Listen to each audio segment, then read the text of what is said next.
Bismillah, alhamdulillah, amma ba'du.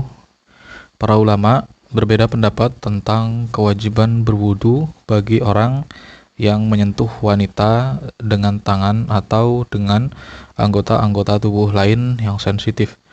Menurut sebagian mereka, seseorang yang menyentuh wanita dengan tangannya secara langsung tanpa ada sekat atau satir, maka diwajibkan untuk berwudu.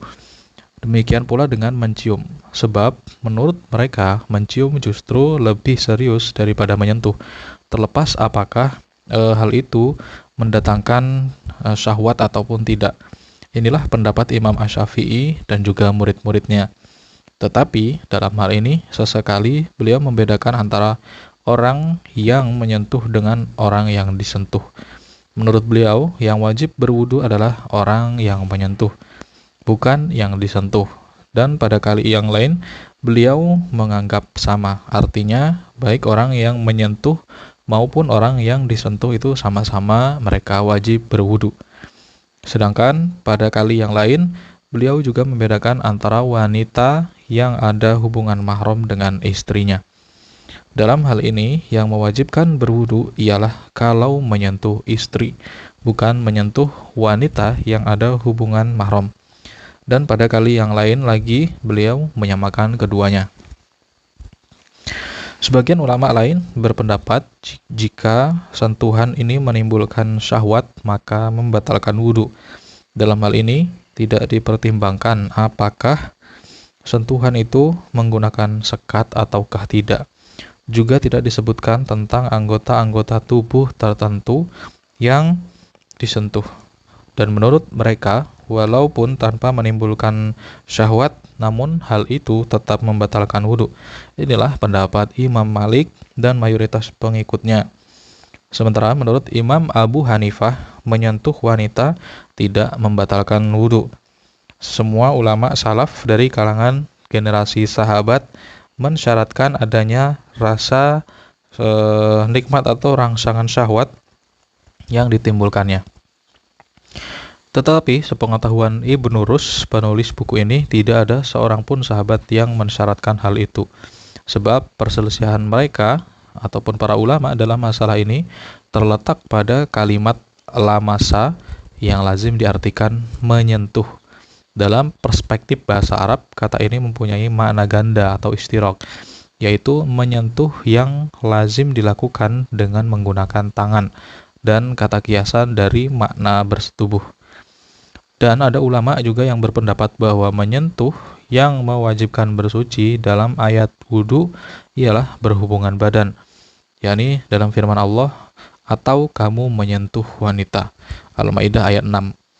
Tetapi sebagian ulama yang lain berpendapat bahwa yang dimaksud dalam ayat tersebut ialah menyentuh dengan menggunakan tangan. Pendapat ini menggunakan pendekatan kalimat umum yang dimaksudkan khusus. Jadi mereka mensyaratkan adanya syahwat. Tetapi di antara para ulama juga ada yang berpendapat bahwa hal itu adalah menggunakan pendekatan kalimat umum yang juga dimaksudkan umum, sehingga tidak perlu ada syarat nikmat. Pendapat ulama-ulama yang mengharuskan adanya syarat kenikmatan bertentangan dengan pengertian ayat secara umum. Hal ini juga diperjelas oleh hadis Nabi. Sesungguhnya Nabi pernah menyentuh Aisyah dengan menggunakan tangan ketika beliau sedang bersujud.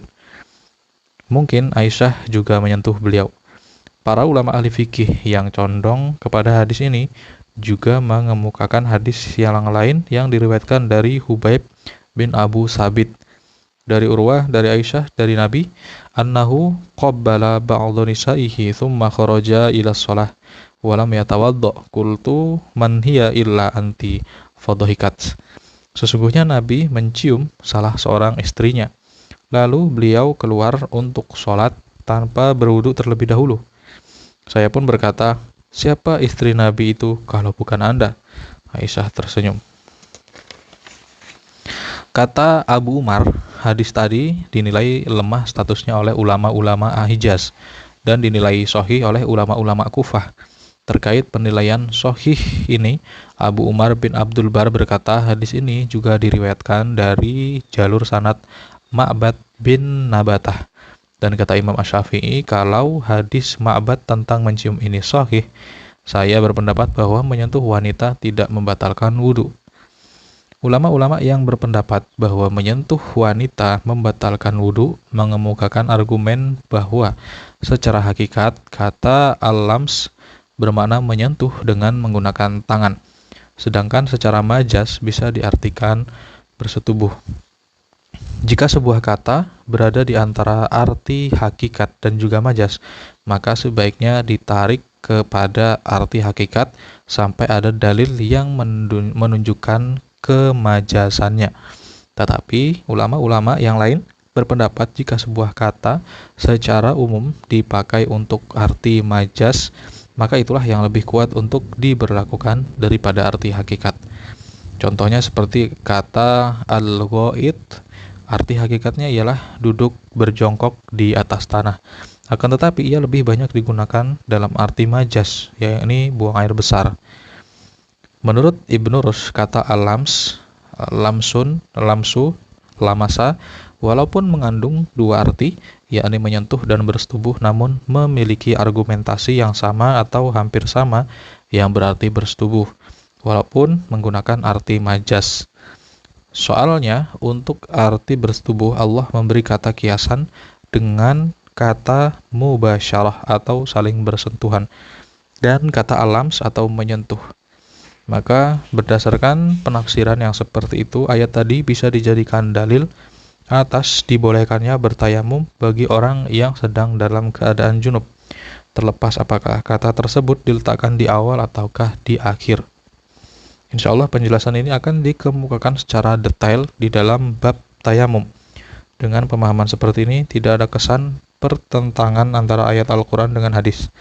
Para ulama yang memahami kata al-lams dengan dua makna sekaligus tidak dapat diterima. Sebab jika orang Arab berbicara dengan isim yang memiliki makna ganda, maka yang mereka maksud hanya satu makna saja di antara makna-makna lain yang menunjukkan satu nama, bukan semua nama. Wallahu a'lam bishawab.